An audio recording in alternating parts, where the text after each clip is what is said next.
ব্যবসায়ী আমাদের বড় ভাই সাইদ হাসান মিন্টু ভাই, সাইদ হাসান মিন্টু ভাইকে দেওয়ার জন্য অনুরোধ জানাচ্ছি এবং তার শুভেচ্ছা বক্তব্য একসাথে দেবেন। আমাদের তোমরা যে স্কুল থেকে আজকে ক্যান্ডিডেট হয়েছে উনি আমার চাচা হাজি মইনুদ্দিন, হ্যাঁ, বিদ্যালয়।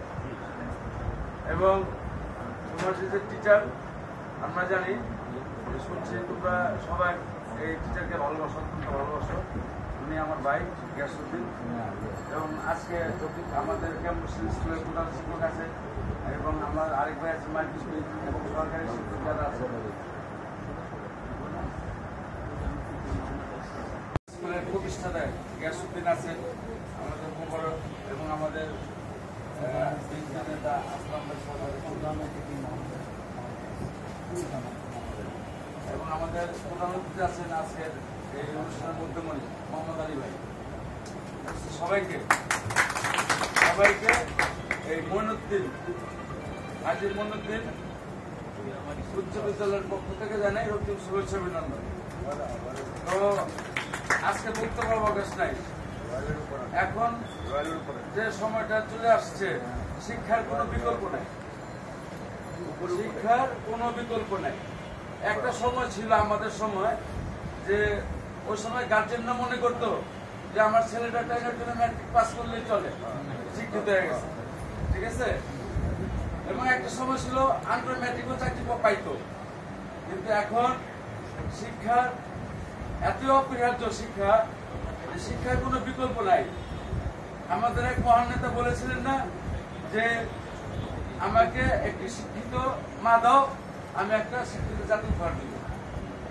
বাচ্চা লালন পালনের ক্ষেত্রেও শিক্ষার প্রয়োজন আছে। কাজেই আমি মনে করি যে তোমরা যে তোমাদের 10 তারিখে যে তোমাদের পরীক্ষা শুরু হচ্ছে, তোমরা মনোযোগ সহকারে এই পর্যন্ত যা পড়ালেখা করেছি, এখন যে কয়েকদিন সময় আছে মনোযোগ সহকারে পড়ালেখা করো। এই ফেসবুক, মোবাইল এগুলা হাত থেকে দূরে রাখবা। অনেক সময় পাবা ফেসবুকের জন্য, মোবাইলের জন্য, হোয়াটসঅ্যাপ চ্যাটিং এর জন্য অনেক সময় পাবা, কিন্তু পড়ালেখার সময়টা পাবা না। এটা সময়টা একটা বাইন্ডিং এর মধ্যে আছে। আর ফেসবুকের সময় সারা জীবনের জন্য আছে। কাজেই সময়ের গুরুত্ব দিবা, পরীক্ষা রেজাল্ট ভালো করার চেষ্টা করবা,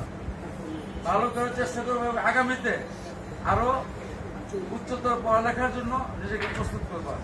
এই আশা প্রত্যাশায় আল্লাহ হাফেজ, সবাইকে ধন্যবাদ।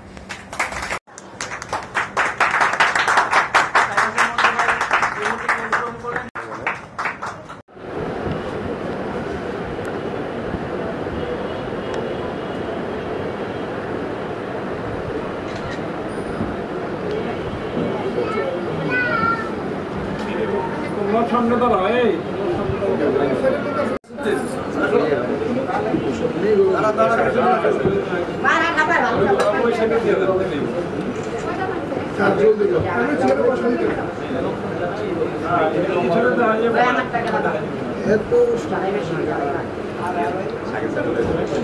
সবাই